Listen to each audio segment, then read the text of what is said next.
पतञ्जलिको दोस्रो सूत्र छ योगस चित्त वृत्ति निरोध। यहाँ 3 शब्द याद गर्नुपर्ने हुन्छ, योग, चित्तवृत्ति र निरोध। योगस चित्त वृत्ति निरोध। योगको अर्थ जोड्नु भनेर हामीले बार बार सुन्यौं र त्यसैको व्याख्या गर्दै पनि आयौं। यो जोड्नु बडो गजबको कुरा हुन्छ। एउटा कार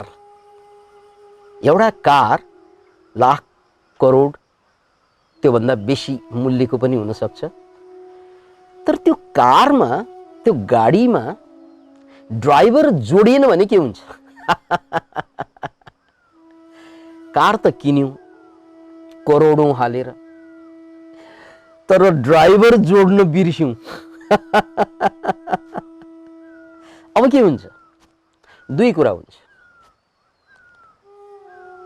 या त त्यो कार चल्दै चल्दैन, किनकि ड्राइभर नजोडिएसम्म जति महँगो कार किने पनि त्यो कारले काम गर्दैन। या त त्यो कार चल्यो भने चली गर्छ, रोकिने नामै लिँदैन। कथम कदाचित हामीले कार स्टार्ट गरिभ्यायौं र छोडिदियौं भने त्यो कार चल्न त चल्छ, तर रोक्न मान्दैन। अब कुन कार राम्रो? यो मेरो प्रश्न। चल्दै नचल्ने महँगो कार राम्रो कि चलै गर्ने एक्सिडेन्ट नभएसम्म यो नरोकिने कार र रोकिराख्ने दुवै कार किन काम भएन त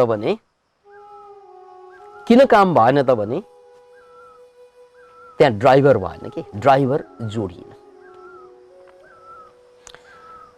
अब मोबाइलको कुरा गरौँ। मोबाइलमा यदि वाइफाई जोडिएन भने, इलेक्ट्रिसिटी जोडिएन भने मोबाइल के बन्छ? बट्टा बन्छ।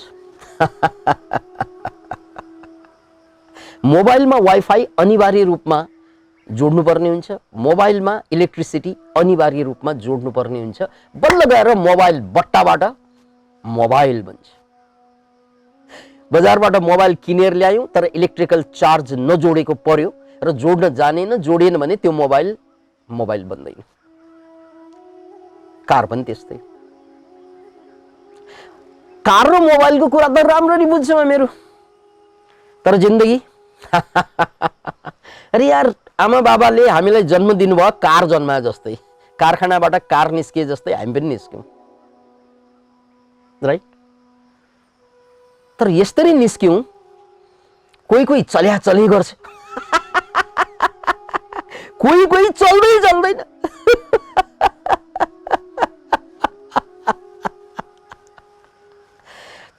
चली गर्ने कार पनि अन्ततः गएर पेट्रोल सकेपछि रोकिन्छ। नचल्ने कार त पहिल्यै रोकिएको हुन्छ। त्यसकारण हामीले 2 किसिमका कार रूपी मान्छेहरू भेटिन्छन् दुनियाँमा। एउटा मान्छे खूब मेहनत गरेको छ, सफल पनि भएको छ, पैसा पनि कमाएको छ, कहाँ पुगेछ, कहाँ पुगेछ, अरबपति खरबपति भएको छ, तर न सन्तोष छ, न शान्ति छ, न जिन्दगीको एहसास छ। अहिले पनि खैके भनेर बाँचिरहेको हुन्छ। Can you imagine it? यो चलेको कार हो, कमाएको पनि हो, बनाएको पनि हो, सफल पनि भएको हो, तर जिन्दगीको स्वाद, जिन्दगीको अर्थ अहिले पनि खुलेको छैन। त्यसकारण सफलै भएर पनि ऊ बाहिरबाट सफल, भित्रबाट असफल भइरहेको छ। एक किसिमको मान्छे। अर्को किसिमको मान्छे नचल्ने कार, ऊ सफलै पनि भएको छैन, चल्नै सकेको छैन, उनले पनि भन्छ खैके। अतः हामीले बुझ्नुपर्ने कुरा के हो त भने कार किनेर पुग्दैन, ड्राइभर जोड्नु पर्दो रहेछ। मोबाइल किनेर पुग्दैन, इलेक्ट्रिसिटी जोड्नु पर्दो रहेछ। जिन्दगी जन्मेर पुग्दैन, जोड्नु पर्ने रहेछ। ए कारहरू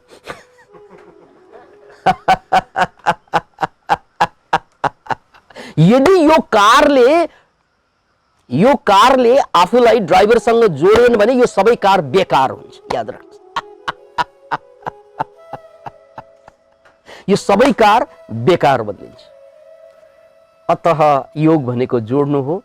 र यहाँ ड्राइभर को त भन्नाले आत्मतत्व, चेतन तत्व, याद राख्नुहोस्। त्यही ड्राइभर जसलाई आत्मा भनिन्छ त्यो कहिल्यै हामीसँग जोडिएन। त्यो चेतन तत्व जसलाई सांख्य दर्शनमा पुरुष भनिन्छ त्यो कहिल्यै जोडिएन। त्यसकारण हाम्रो जिन्दगी एक जमात असफल भएर पीडित, अर्को जमात सफल भएर पनि सुखी भएनन्। Can you imagine it?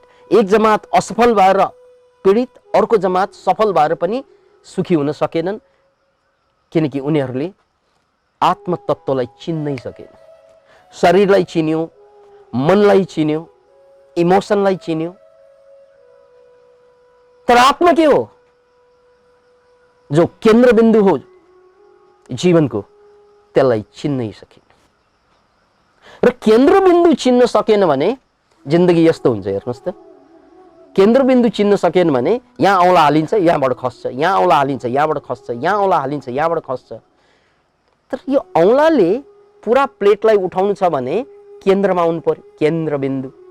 जब हामीले केन्द्रमा आउँछौँ बल्ल गएर औँलाले प्लेटलाई उठाउँछौँ, अनि जिन्दगी खस्दैन कहिले। अतः योग भनेको जोड्नु। कोसँग जोड्नु? आत्मासँग जोड्नु। त्यसकारण पुरानो भनाइमा के भनेको छ? आत्माको परमात्मासँग, जीवात्मा हामी, यो जीवात्माको परमात्मासँग जोड्नुलाई योग भनियो। याद राख्नुहोस्, यो जीवात्माको परमात्मासँगको मिलनलाई योग भनियो। अतः यो परमात्मा, यो जीवात्माको जुन जोड छ, त्यो जोड्नुको बाधा के हो त? केले जोड्न दिएन त? हामीलाई केले जोड्न दिएन?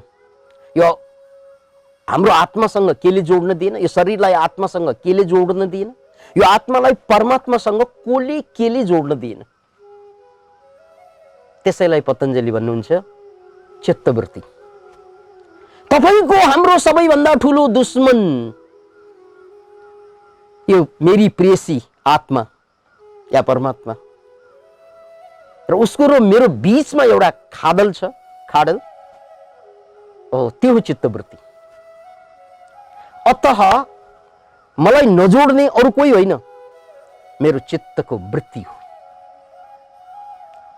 त्यसकारण पतञ्जलिले बडो सिम्पल भाषामा के भन्नुभयो? यो चित्तवृत्ति तेरो दुश्मन हो, चित्तवृत्ति तेरो दुश्मन हो, चित्तवृत्ति तेरो दुश्मन हो। जान, जबसम्म यो चित्तवृत्ति मेरो दुश्मन हो, किन दुश्मन? यो चित्तवृत्तिको कारण म आत्मासँग जोडिन, म परमात्मासँग जोडिन। अतः जबसम्म मैले यो दुश्मनलाई चिन्दिन, जबसम्म मैले यो दुश्मनलाई चिन्दिन, म दुश्मनबाट हजारौं पटक पीडित हुन्छु। म दुश्मनबाट हजारौं लाखौं पटक नमरेसम्म प्रताडित हुन्छु। किनकि त्यो दुश्मनलाई हामीले चिन्न सकेन भने, यो आस्टिनका साँप भनिन्छ नि, यहाँ भित्रको साँप, यो बाउला भित्रको साँपले त्यो साँप छ भनेर यहाँ जान्न सकेन भने जहिले पनि त्यसले चाहिँ ठुङ्गिरहेको हुन्छ। त्यसकारण चित्तवृत्ति भनेको आस्तिनका साँप हो भन्ने कुरा मान्छेले कहिल्यै थाहा भएन। त्यसकारण तपाईँ दुखी किन? आत्मासँग नजोडिएकोले। आत्मासँग किन नजोडिएको? हो, मनसँग जोडिएकोले, चित्तवृत्तिसँग जोडिएकोले। यसरी सोचिरहेको हुन्छ नि, हो यही दुश्मन हो क्या। ए हो र त्यही दुश्मन हो। ए बुझे सर त्यही दुश्मन हो क्या? यो बुझे भन्ने पनि दुश्मन हो र भन्ने पनि दुश्मन, खै होइन होला भन्ने पनि दुश्मन। सर मैले त कुराको मेसै पाएन, त्यो पनि दुश्मन। अनि मुसुक्क हाँसेर यसरी पनि कुरा व्याख्या गर्न मिल्दो रहेछ भनेर विचार आउँछ, त्यो पनि दुश्मन। Can you imagine it? अब बुझे बुझे जसरी गरेर हाँस्नु भयो नि, यो बुझे बुझे गर्ने त्यही हो दुश्मन क्या। Can you imagine it? बडा हामी चाहिँ बुझे रे धोखा खानुभयो। किनकि साँच्चै बुझेको भए त बुझिरहनु पर्ने। अब यो प्रवचन सुनेसम्म त बुझ्ने हो।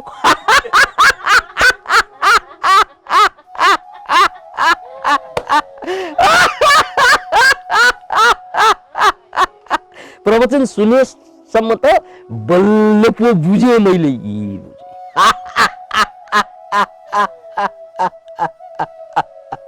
किनकि साँच्चै बुझ्नु भएको हो भने यो बुझाइ जारी रहन्छ। त्यसकारण तपाईले जन्मेदेखि आजसम्म जे बुझ्नुभयो त्यो बुझे भन्नेले धोखा दियो तपाईलाई क्या। यो बुझे भन्नेले धोखा दियो। You have been following the धोखा के। त्यसकारण आज पनि बुझे भन्नुहुन्छ, भोलि पनि अर्को सुन्नु होला बुझे भन्नुहुनेछ। तर खोइ त 50 वर्ष बुझ्नु पर्ने, 20 वर्ष बुझ्नु पर्ने, हरेक दिन बुझे भन्नुहुन्छ। अनि फेरि समय सकिन्छ, फेरि नबुझे जस्तो हुन्छ, फेरि बुझे फेरि नबुझे। यसको मतलब बुझेको होइन। बुझे भन्ने एउटा मान्छे छ क्या जसले तपाईलाई धोखा दिइरहेको छ। किन इमेजिन, त्यो धोखा दिने मान्छे तपाईले पालेर बस्नु भएको छ। एउटा पुरानो गीत छ नि, चिंगारी कोई भड़के तो सावन उसे बुझाए, सावन जो अग्न लगाए तो उसे कौन बुझाए। चिंगारी भनेको आगो, आगो भड्क्यो भने त पानीले चाहिँ निभाउन मिल्छ यार।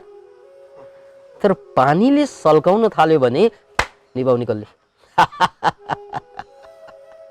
पानीले सल्काउन थाल्यो भने निभाउने कसले? Can you imagine? यानी डुङ्गामा सवार मान्छे पानीमा डुब्यो भने माझीले बचाउँछ। डुङ्गामा सवार मान्छे पानीमा डुब्यो कथम कदाचित, कसले बचाउँछ उसलाई? त्यहाँ कसले बचाउँछ? माझीले बचाउँछ। तर स्वयं माझीले तपाईलाई डुबाउन थाल्यो भने बचाउने को होला भन्नुस्? हात उठाउनुस्।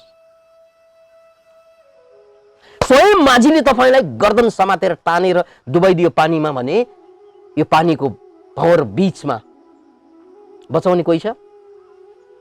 किनकि तपाईलाई बचाउनेले डुबाइरहेको, बचाउनेले जब डुबाउँछ भने कोही छ तपाईको? एउटा गजबको कुरा मैले हिन्दी साहित्यमा पढेको थिएँ। जब पुजारीले प्रसाद चोर्छन् त्यहाँ प्रसाद कहिले पनि बाँकी रहँदैन। अरूले प्रसाद चोर्यो भने पुजारीले बचाउने हो, होइन र? तर मन्दिरको मूर्ति पुजारीले चोर्न थाल्यो भने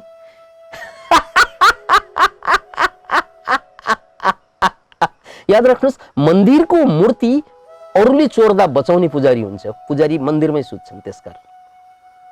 तर जब पुजारी स्वयं चोर निस्कन्छ भगवानको पनि खैरियत हुँदैन।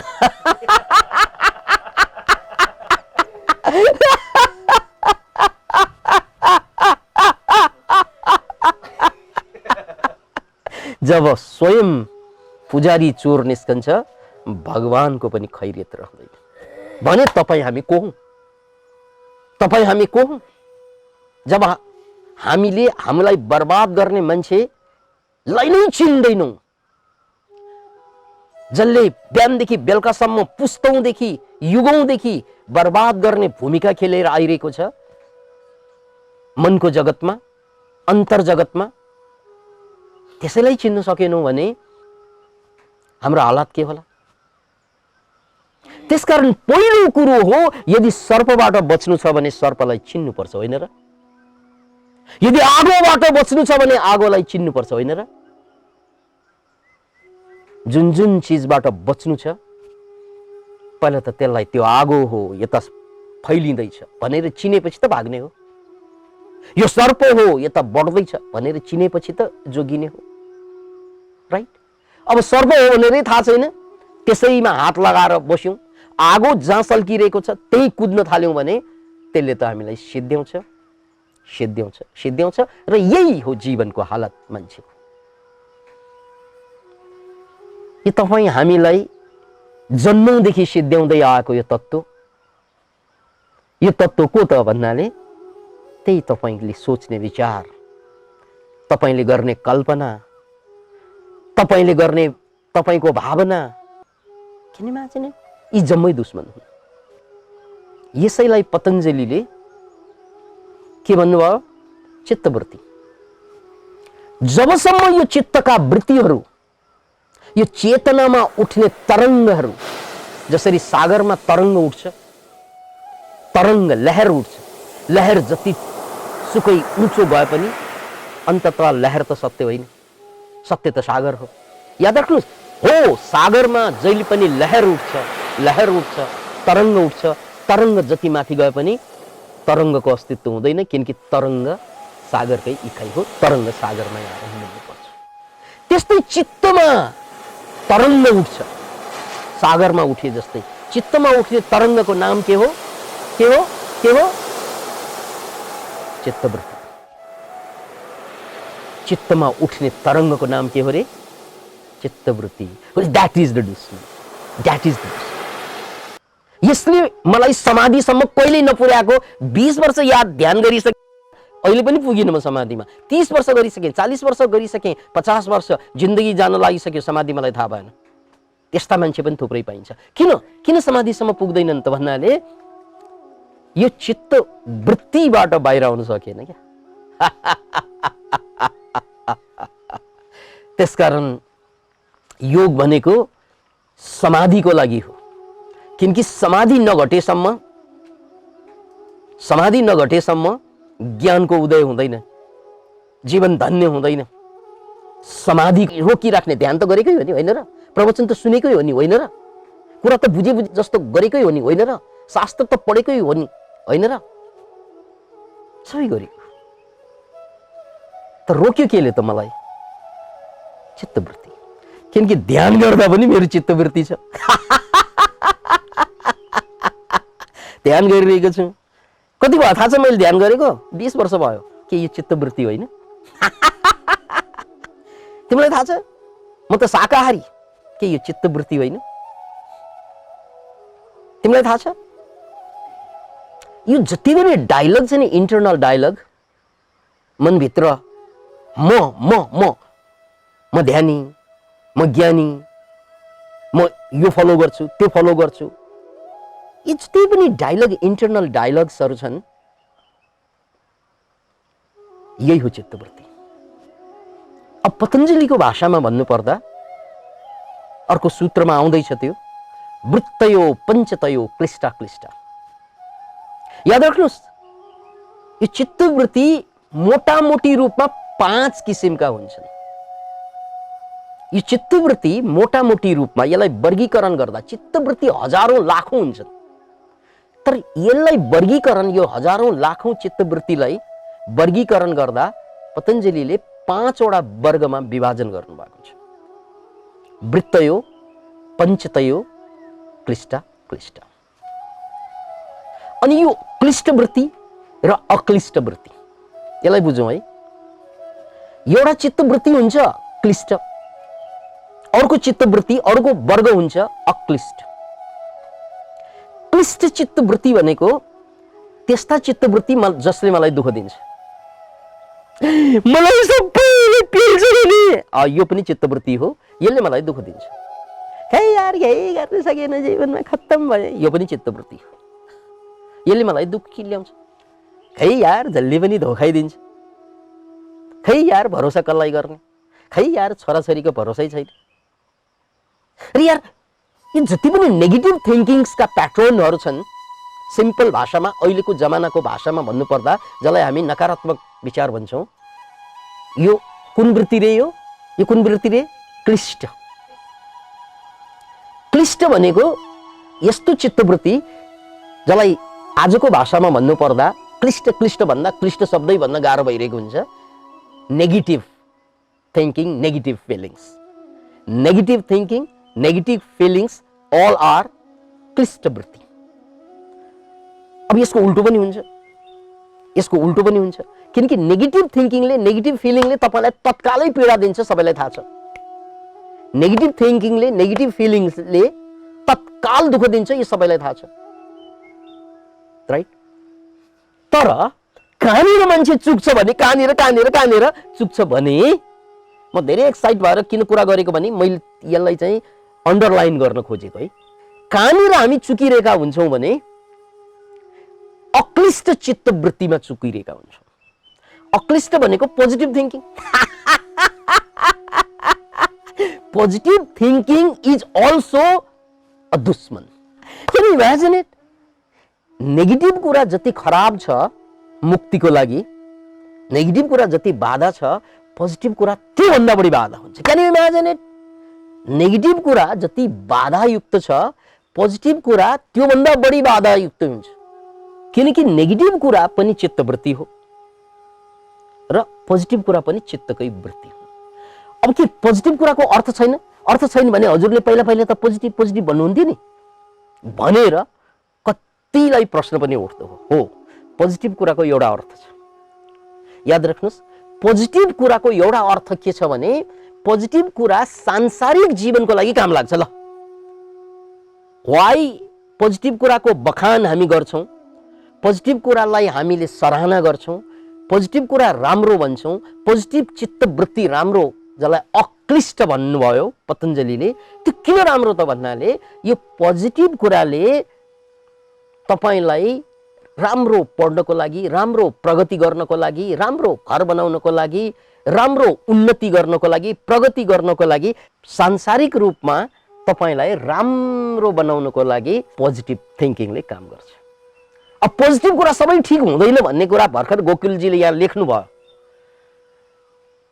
यो कोरोना पनि पोजिटिभ राम्रो होइन नि, होइन? कोरोना टेस्टमा पोजिटिभ आयो भने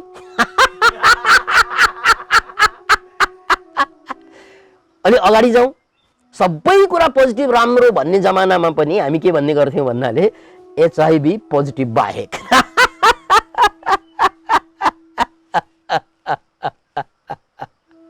can you imagine it? Context अनुसार पोजिटिभ कुरा पनि नेगेटिभ बन्दो रहेछ। कन्टेक्स्ट, सन्दर्भ अनुसार पोजिटिभ कुरा पनि नेगेटिभ बन्दिदो रहेछ। त्यसकारण सबै पोजिटिभ राम्रो हुँदैन। त्यसैले पोजिटिभ थिङ्किङको कुरा हामीले पछि पनि गर्नुपर्ने हुन्छ, आज पनि गरिरहेका छौँ, अनि मान्छेहरूले गरिरहन्छन्।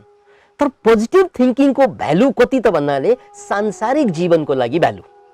तर यहाँ सांसारिक जीवनको कुरा होइन, यहाँ मुक्तिको कुरा हो, यहाँ इनलाइटनमेन्टको कुरा हो, यहाँ नौलो जीवनको सुरुवातीको कुरा हो। मान्छेलाई, इन्सानलाई भगवान बन्ने कुरा आइरहेको छ। Can you imagine it? इन्सानलाई भगवान बन्ने कुरा आइरहेको छ। त्यस्तो ठुलो छलाङको लागि, त्यस्तो ठुलो छलाङको लागि भने पोजिटिभ कुरा पनि बाधा हुन्छ। Can you imagine? अतः यो संसारमा हामी आउनुको मतलब नै त्यो छलाङ मार्नकै लागि हो। संसारमा अन्डा किन हुन्छ थाहा छ तपाईलाई? संसारमा अन्डा किन पैदा हुन्छ? अमलेट बन्नलाई होइन, यो त मान्छेले बनाएको। अन्डा, कुनै पनि अन्डा अमलेट बन्नको लागि पैदा हुँदैन। हरेक अन्डा चल्ला बन्नको लागि। किन इमेजिन? दुनियाँमा जति पनि अन्डा पैदा हुन्छन्, पैदा गर्छन्, त्यो अन्डा के को लागि त भन्नाले अमलेट बनाउनको लागि होइन। तर मान्छेले त्यसको दुरुपयोग गरेर कुखुरा बन्नेलाई अमलेट बनाइदिन्छ। अब तपाईँ मुसु मुसु हाँसेर हेरिरहनु भएको छ है? हामी जम्मै त्यस्ता अन्डा हौं जो कुखुरा बन्न पाइएन आमलेट बनेका छौं घरको। तपाईँ श्रीमती होइन, श्रीमानको आमलेट। जिन्दगी त यसैमा गयो श्रीमानलाई खुसी पार्नमा। तपाईँ श्रीमान होइन, श्रीमतीको आमलेट। अरू केही गर्न सक्यौँ र? केही भयो र? हे श्रीमतीका आमलेटहरू, हे श्रीमानका आमलेटहरू। तपाईँ आमा बाउ होइन, बच्चा बच्चीका आमलेट। जिन्दगी बच्चा बच्ची जन्मेपछि केही आफूले गर्ने कुरै आउँदैन, खालि उनीहरूलाई हुर्काउनुमा जिन्दगी जान्छ। आमलेट भएन हामीहरू? किन मान्छे we all are आमलेट्स। हामी जम्मै आमलेट हौँ, तर जन्मेको आमलेट हुनलाई होइन। फेरि कुनै पनि अन्डा आमलेट बन्नको लागि जन्मिँदैन। Can you imagine it? अन्डा त चल्ला बन्नको लागि, अन्डा त पन्छी बन्नको लागि जन्मिने, तर अन्डाको दुरुपयोग के हुन्छ? आमलेट बन्नु। हे पत्नी, हे पति, हे छोरा, हे छोरी, हे आमा, हे बाबा, we all are became omelette. खालि अरूको लागि बाँच्दा बाँच्दै आफ्नो लागि के हो थाहा नै भएन। अरूको लागि बाँच्दै केही जिन्दगी स्वास्नीको लागि, केही जिन्दगी लोग्नेको लागि, केही जिन्दगी छोराछोरीको लागि, केही जिन्दगी परिवारको लागि, केही जिन्दगी हाकिमको लागि। अरे यार, आफ्नो लागि केही बचाउनु भयो?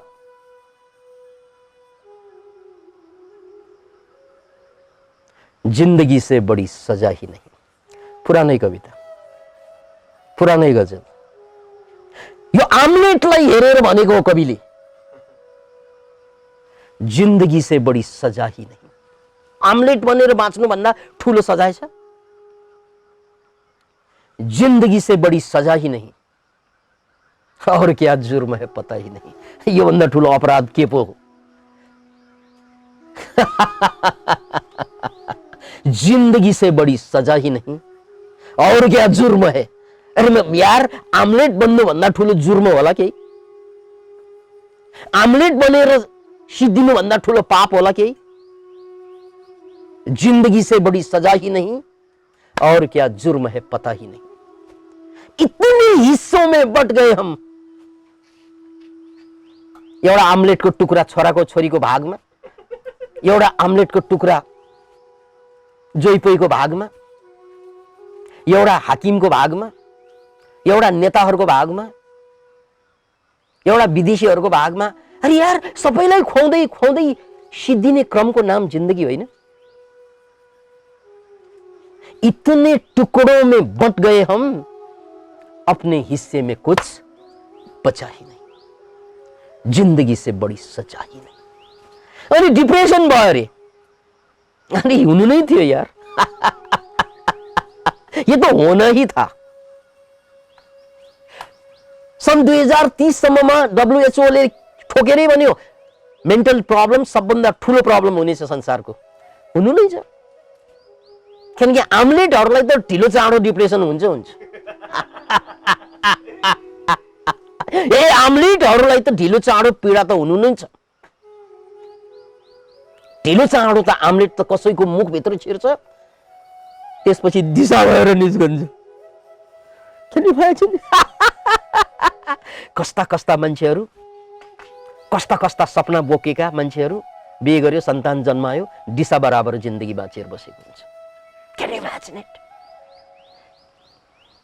कुनै बेला सबैको आशा आज आफ्नै दिशा भएर बाँच्नु बाट्यो। Can you imagine it? यो रोगै रोग हुर्कियो, शोकै शोक हुर्कियो। अब रोगलाई ठिक पार्न, शोकलाई ठिक पार्नमा जिन्दगी बर्बादीतिर गइरहेको हुन्छ।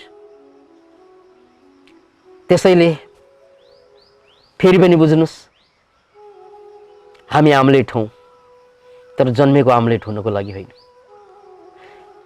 नेगेटिभ थिंकिङ भन्दा पोजिटिभ थिंकिङ राम्रो कुरा हो। नेगेटिभ थिंकिङ भन्दा पोजिटिभ थिंकिङ राम्रो कुरा हो, त्यसमा शंका छैन। तर यो राम्रो कुराले हामीलाई प्लेटको आमलेट मात्रै बनाइदियो। हो, यो आमलेट खाएर स्वास्नी अलिअलि खुसी भए जस्तो गर्छन्। हो, यो आमलेट खाएर छोराछोरी अलिअलि खुसी भए जस्तो गर्छन्।